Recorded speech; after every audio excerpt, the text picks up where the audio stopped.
अभी एक बड़ा ट्रेंड में चल रहा है, कोई सीमा नाम की है, सीमा नाम की, वो अपने मियाँ को छोड़ के आ गई। मियाँ को छोड़ दिया उन्होंने। मियाँ बेचारा सऊदी अरबिया में कमाने के लिए गया था, बच्चों के लिए, इनके लिए, इन्होंने मियाँ को लात मार दी। बताइए आप, चाहे कुछ भी कहे, लेकिन ये कानूनी नुक्ते नजर से, हमारे मजहबी आईन के नुक्ते नजर से गलत है। जब तक तलाक नहीं हुई कानूनी तौर पर, मैं संविधान की बात कर रहा हूं, जब तक कानूनी तौर पर औरत अपने शौहर से तलाक ना ले दूसरे से शादी नहीं कर सकती, ये संविधान है। वो बेचारा वहां बैठा, ये यहां आ गई, और आई भी इल्लीगल तरीके से है, लीगल तरीके से नहीं आई।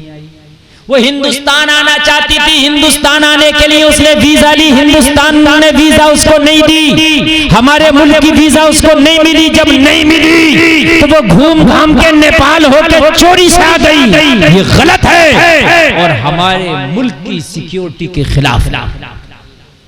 ऐसे कोई भी आदमी आ जाए, कैसे आ जाए?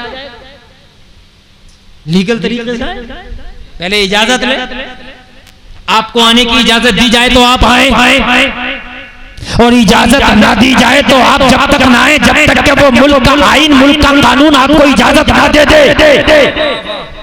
किसी के घर में आप बगैर इजाजत के पीछे के दरवाजे से नहीं आ सकते। आप कूमन लगा के आए तो चोर कहलाएंगे। आपको आना है तो इजाजत लेके आना पड़ेगा। किसी के घर में बगैर इजाजत से आए तो घर वाले को अच्छा नहीं लगता। हमारे मुल्क में कोई बगैर इजाजत से आए तो हमें कैसे अच्छा लगेगा?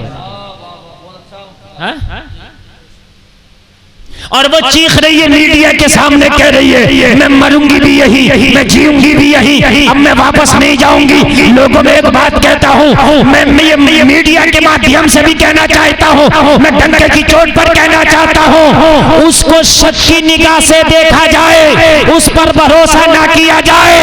जो औरत अपने शौहर की वफादार ना हो सकी, वो हमारे मुल्क की वफादार क्या होगी? वाह वाह वाह वाह, सुभान अल्लाह, माशाअल्लाह। समझने की है कि नहीं है?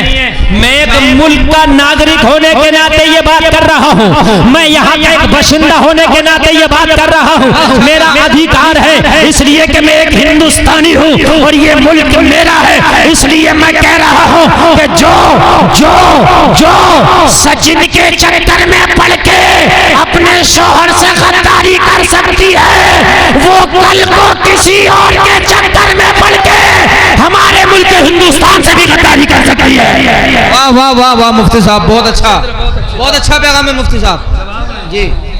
कर सकती है कि नहीं कर सकती है? इसलिए मैं अपने मुल्क की खुफिया एजेंसियों से मांग करूंगा कि उस पर जो है खास तवज्जो दी जाए और उसको जो है एकदम हल्के में न लिया जाए। बहुत अच्छा है।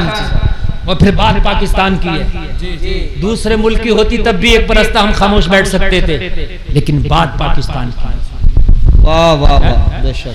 अगर पाकिस्तान से मक्खी उड़ के आ जाए, हम जब उसे बार बार चेक करते हैं, ये तो इंसान है। वाह वाह, बेशक बात है कि नहीं? एक मक्खी अगर उड़ के आ जाए तो उसको बार बार हम चेक करते हैं, इसलिए कि हमारे मामलात अच्छे नहीं है और हम हर हाल में अपने मुल्क की सपोर्ट करेंगे। हमारा मुल्क हमारे लिए सबसे पहले, बात है कि नहीं? हमारा मुल्क हमारे लिए सबसे पहले। हमें किसी सीमा पे विश्वास नहीं है। चोर तो कहते ये मैं अच्छा हूं, उसको नेशनलिटी ना दी जाए, उसको नागरिकता ना दी जाए। इसलिए अगर एक कवारी लड़की अगर आती इस तरह से, वो भी गलत था, लेकिन किसी हद तक मान लिया जाता, चलो वो आ गई। लेकिन जो उस शौहर से गद्दारी कर दी जिससे 4 बच्चे पैदा हुए, अगर वो शौहर गलत था तो 4 बच्चे पैदा ना होते। बात समझने की है। वो शौहर गलत था तो शराबे पी रहा होता, वो सऊदिया में कमाने न गया होता। वो सही था तभी तो अपने बीवी बच्चों का ख्याल करके 4 पैसे कमाने के लिए गया, और तू अपना मकान बेच के यहाँ आ गई। कल को क्या पता तू क्या बेच के यहाँ से चली जाए। कोई भरोसा नहीं है, कोई भरोसा नहीं है। इसलिए कोई बोले या ना बोले, हम बोलेंगे, हमारे मुल्क की बात है। मेरे भाइयों, इसीलिए अल्लाह ने सबसे ज्यादा करीबी रिश्ता शोहर का बनाया है। एक स्पेशल मियाँ बना दिया। दुनिया एक तरफ है, तेरा स्पेशल मियाँ एक तरफ है। और एक बात बताऊं मैं आपको, हमारी शरीयत में तो यहां तक के सीमा, अगर सुन ले इस चैनल के माध्यम से तो मेरी तकरीर कभी सुन सके तो, अगर बाप का जनाजा पड़ा हो और शौहर अगर इजाजत ना दे तो उसको जाने की इजाजत नहीं है। इतना बड़ा मर्तबा किया है पति का, इतना बड़ा मर्तबा किया है पति का। इस्लाम ने इतना बड़ा मर्तबा किया है कि अगर शौहर इजाजत ना दे तो तुम किसी भी कीमत घर से बाहर कदम नहीं निकाल सकती। तू अपने शौहर की अजमत और उसकी मोहब्बत को ठोकर मार करके किसी दूसरे के साथ आ गई, और वो भी इल्लीगल तरीके से। मुझे अपने मुल्क की चिंता है। मेरे भाइयों, मैं अर्ज कर रहा था, शौहर का मर्तबा शरीयत ने इतना रखा है, इतना रखा है, इतना रखा है कि नबी फरमाते हैं मर्द पर सबसे ज्यादा हक उसकी मां का है, और औरत पर सबसे ज्यादा हक उसके शौहर का है। समझ रहे हैं आप? मर्द पर सबसे ज्यादा हक उसकी मां का है, और शौहर पर सबसे ज्यादा हक, वो बीवी पर, औरत पर सबसे ज्यादा हक उसके शौहर का।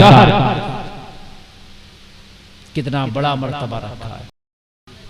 लेकिन आज बाज बीवियां शौहर की औकात जूती में रखे हुए हैं, बोल नहीं सकते वो बेचारे उनके सामने। गालियां बकती हैं उन्हें, सर पे काटने दौड़ती हैं उन्हें, क्योंकि कानून इतने सख्त हो गए। अगर वो शौहर को जहर खिला के भी थाने में चली जाए ना, शौहर की सांसें निकल नहीं, उसकी नहीं सुनी जाएगी, सुनी जाएगी। कानून बड़े मामले, क्या कहा जाए। निज़ामे मैं कदा कुछ इस तरह बिगड़ा है साकी, उन्हीं को जाम मिलता है जिन्हें पीना नहीं है। शौहर चीख चीख के कहे नहीं सुनी जाएगी, ये अगर एक बात कह दे तो इसकी सबसे पहले सुनी जाएगी। समझ रहे हैं आप? उसका ही कहीं ना कहीं नाजायज फायदा उठाया जा रहा है, नाजायज उठाया जा रहा है।